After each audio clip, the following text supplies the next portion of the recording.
Welcome to our deep dive into Nordstrom. We've got some fascinating material here, articles, press releases, even some stuff from fashion magazines. We're not just going to trace their history, but also try to figure out how they're doing in this crazy world of online shopping. Yeah. It's interesting. We tend to think of Nordstrom as like luxury and high-end fashion, but their story starts way more humbly. I was surprised to find out they started as a single shoe store. Single shoe store. Back in 1901 in Seattle. Oh. Just shoes, no clothes until the 60s. Really? Yeah, founded by John W. Nordstrom and Carl F. Wallen, and stayed a family business even as it grew, which is interesting. Yeah. That family element has really shaped who they are. John's sons, Everett and Elmer, took over and really pushed to expand. Even today, family members have key positions. Makes you wonder how that's impacted their decisions over the years. That's a great question. Definitely adds a layer of complexity to trying to understand their business model. And speaking of their business model, we can't forget Nordstrom Rack. I mean, who hasn't gotten a designer deal there? It's like a retail phenomenon. Totally. Nordstrom Rack started as just a clearance outlet back in '75. Just a way to, move extra inventory. But then it evolved into something much bigger. It wasn't just discounts. It was like a unique off-price experience. Yeah, they didn't just dump discounted stuff in a bin. Nordstrom Rack still feels curated, stylish. That's what made it so successful, right? Mm-hmm. Appealed to shoppers who wanted designer brands but didn't want to pay full price. It's interesting because their success with Nordstrom Rack kind of inspired other retailers to make their own off-price brands. It changed the retail landscape. It's like they tapped into a whole new market and redefined it. But then the internet came along and everything changed again. How did Nordstrom deal with that shift to e-commerce? They were early adopters, actually, which might surprise some people. Nordstrom.com launched back in '98, long before a lot of traditional retailers even thought about online shopping. They, recognized the potential early on. That's a pretty bold move for a company so rooted in, physical stores. And it paid off. But then they went even further with their digital marketplace, launched in 2023. Now, this is where it gets interesting. This wasn't just about selling their own brands online. It was about opening their platform up to other vendors. It's a whole different model than, a traditional e-commerce site. They're creating their own online department store, but with that, Nordstrom seal of approval, It broadens their reach, expands their products, and potentially brings in a whole new customer base. Exactly.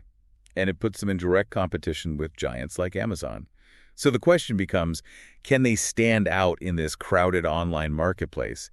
Can they keep that brand identity and customer loyalty when they're not, the only ones controlling the platform? Those are great questions. They really highlight the challenges and opportunities that come with such a big change. Speaking of challenges, we can't ignore the retail apocalypse that's been hanging over the industry. So many traditional department stores are struggling. What's caused this so-called apocalypse? And how does Nordstrom fit into all of that? It's complicated. E-commerce has definitely played a big part.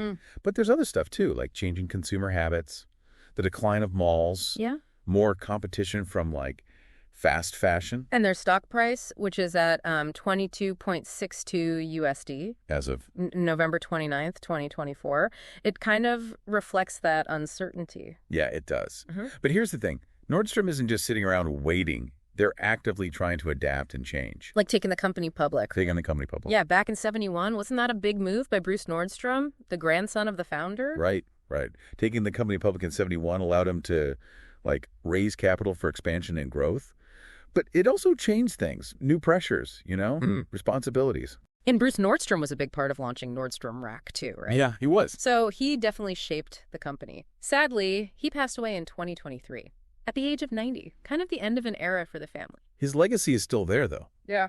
And his influence can still be seen in the company's culture, their commitment to customer service. Which is something they're famous for, that exceptional customer service. It's almost their, trademark. And it's a key difference. In a market that's gotten so crowded, consumers have so many choices now.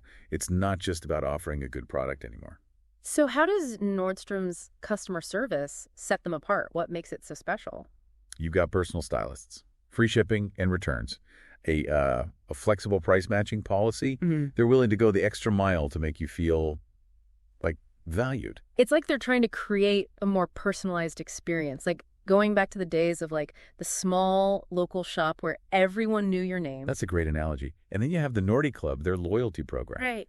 designed to further enhance that connection. Right. It's not just some basic rewards program. They have exclusive perks, early access to sales, and even that app, Rush the Rack, for early access to new in-store stuff. It's about building a community, Yeah. a feeling of belonging, which is super valuable these days. So we've got this company with a rich history, a strong family legacy, a commitment to like amazing customer service, and a willingness to adapt to the digital world. But the question is, Yeah. what's next for them? Right. How do they navigate this crazy retail world? What's their future hold? Stay tuned, because we're going to dive into those very questions after. We're back and ready to really dig into what the future holds for Nordstrom. It's a pretty fascinating look at how a traditional retailer can adapt to the changing world of, buying and selling stuff. It really is. And one thing that stands out is like their willingness to experiment. They're not afraid to try new things, push the boundaries. Like launching that digital marketplace. Yeah. That was a bold move. It was. But it also raises questions about how they maintain their reputation for quality and customer service when they're not the only ones, curating the platform anymore. Right. It's a balancing act. They need to make sure those third-party vendors on the marketplace meet their standards. They can't afford to water down their brand by offering subpar products or experiences. And they need to figure out how to bring that famous Nordstrom customer service to the online world. It's one thing to give personalized attention in a store, but how do you do that online? It's a challenge for any retailer going digital. But I think Nordstrom's in a good spot to figure it out. They've already shown they're committed to integrating their online and offline experiences. Like with their BOPUS program, buy online, pick up in store. Right. And that Rush the Rack app, which gives Nordy Club members early access to stuff in the store. Exactly. Those are great examples of how they're kind of blurring the lines between physical and digital, creating more seamless and convenient experience for the customer. And they're still investing in tech and innovation. But looking beyond the digital, what other opportunities are there for Nordstrom to grow? Well, one area that's becoming super important for retailers is sustainability. Sustainability. Yeah, customers are more aware than ever about the environmental and social impact of what they buy. It's not just about the product, it's about the values of the brand. Exactly. And Nordstrom has already taken some steps in this direction. They have initiatives around ethical sourcing, reducing waste, and promoting circular fashion. But there's always room to do more. Could they become a leader in sustainable retail? Set a new standard? I think they could. It would take a big commitment, though. Resources, strategy, the whole 9 yards. Yeah. But if they could pull it off, it would really resonate with those customers who are looking to, shop their values. And it's not just about doing the right thing. It's good for business, too. Sustainability can save money, make things more efficient, and boost their reputation. For sure. It's a win-win. It's something Nordstrom could use to stand out in the crowd. So digital expansion, focus on sustainability. But what about their physical stores? They have a lot of them, and the traditional department store model is, it's facing challenges. Right. And this is where Nordstrom has a real chance to redefine what a physical store can be. It's not just a place to buy stuff anymore. It's about the experience. So less about rows of clothes and more about interactive displays, events, maybe even community spaces. Exactly. Turn those stores into destinations, places where people want to hang out, even if they don't buy anything. It's about that emotional connection with the brand, something online stores can't really replicate. Right. And it plays to Nordstrom's strengths, their customer service, their personalized approach, their curated selection. It's interesting to think about how they could use those strengths to create a truly unique and engaging in-store experience. And it's not just about getting new customers. It's about keeping the ones they have. Building loyalty is crucial when there are so many options out there. So as we think about Nordstrom's future, it seems like they're at a crossroads. They have this long history, a solid base, but they're also facing big challenges and a rapidly changing world. And it's in that space, that challenge and change, where real innovation happens. Which takes us back to the question we asked earlier, what does Nordstrom's next chapter look like? That's what makes this whole deep dive so interesting. We're not just looking at the past, we're trying to figure out where they are now and where they might be going. And to do that, we need to think about the bigger picture, not just the company itself. Right. The whole retail landscape is always evolving, consumer tastes are shifting, Tech is disrupting everything. Absolutely. So how does Nordstrom deal with all this? How do they stay relevant and successful when everything's changing so fast? The key, I think, is to embrace change. Be adaptable. Be willing to experiment. And never forget their core values, that focus on customer service, quality, and experience. Those are the things that have made them stand out for over 100 years. Exactly. Those are the things that will guide them as they move forward. And with that, we come to the most important part of this deep dive. You, the listener. We've looked at Nordstrom's history, analyzed their present, and thought about their future. But now is your turn. Now it's time to turn things inward. What sticks out to you? What did you learn? What does Nordstrom's story tell you about business? The power of adapting and, staying ahead in a world that never stops changing. We've given you the puzzle pieces. Yeah. Now it's up to you to put them together. The value of this deep dive isn't just about, learning stuff. It's about using it. Taking what we've discussed and using it to make your own decisions, strategies, whatever.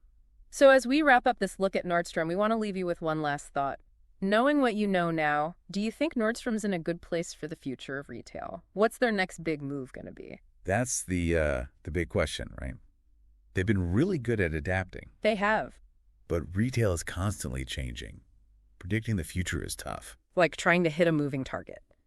But based on what we've talked about, what are some possibilities? Well, one option is they go all in on personalized experiences, online and in stores. Imagine a world where your Nordstrom experience is completely tailored to you, your preferences, your style, even your values. That would be amazing. It's like having your own personal stylist and shopper all in one. Exactly.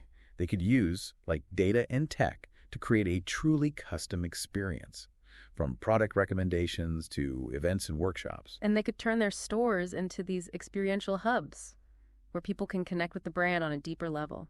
Think interactive displays, pop-ups, styling sessions, even community gatherings. It's about creating a sense of belonging, a place where people want to be and connect with others who share their interests. That's a really cool idea. It's almost like they'd be going beyond just retail and into, lifestyle. And that could really set them apart. In a world where people are looking for more than just stuff to buy. Another path they could take is to become a leader in sustainable fashion. We talked about how people are becoming more aware of the environmental and social impact of what they buy. Definitely. Nordstrom could really tap into that by making sustainability a core part of who they are. They could work with ethical and eco-conscious designers, do circular fashion initiatives, even just teach their customers about why sustainability matters. Imagine if they were known as the place to go for sustainable fashion. That'd be a powerful message. It would. It would set them apart and attract customers who are looking to shop according to their values. So personalized experiences, sustainable fashion, anything else that could be a game changer for Nordstrom. Well, there's always technology. We've seen them embrace e-commerce and build that digital marketplace. But what if they pushed even further? What do you mean? Imagine incorporating virtual reality or augmented reality into shopping. People could try on clothes virtually, see how furniture would look in their homes, even attend fashion shows from their couch. Wow, that would totally change how we shop. And it would give Nordstrom a big advantage. It's exciting to think about all the possibilities, and that's what makes this deep dive so interesting. It's not just about looking back, but looking ahead. And it's something we're all a part of. As shoppers, we have a say in the future of retail, with our choices and, our voices. So as we wrap up our look at Nordstrom, we leave you with this. What role do you want to play in shaping the future of retail? What kind of shopping experience do you imagine for yourself and for, future generations? Keep those questions in mind as you shop, because in the end, the future of retail is up to all of us. That's it for our deep dive into Nordstrom. We hope you learned something and maybe even started asking some new questions. Remember, this was just a taste of their story, a little exploration just for you. Keep exploring, keep asking questions, and keep discovering the fascinating world of retail. Today is your lucky day. Today is the day that our $3 website works for you, paying you directly to your PayPal daily. Imagine $3 ongoing continuous payments to your PayPal account. Imagine falling asleep and waking up to $300 in your PayPal account. How would this make you feel? How could this help you? What bills could you pay? What kind of fun could you have? What does that retirement look like now? All for a one-time payment of $3. This website is DFY done for you, fully built and completely hosted, and never stops collecting payments for you. You have spent $3 on coffee on a regular, but that coffee won't help you create multiple streams of income. Click the link below.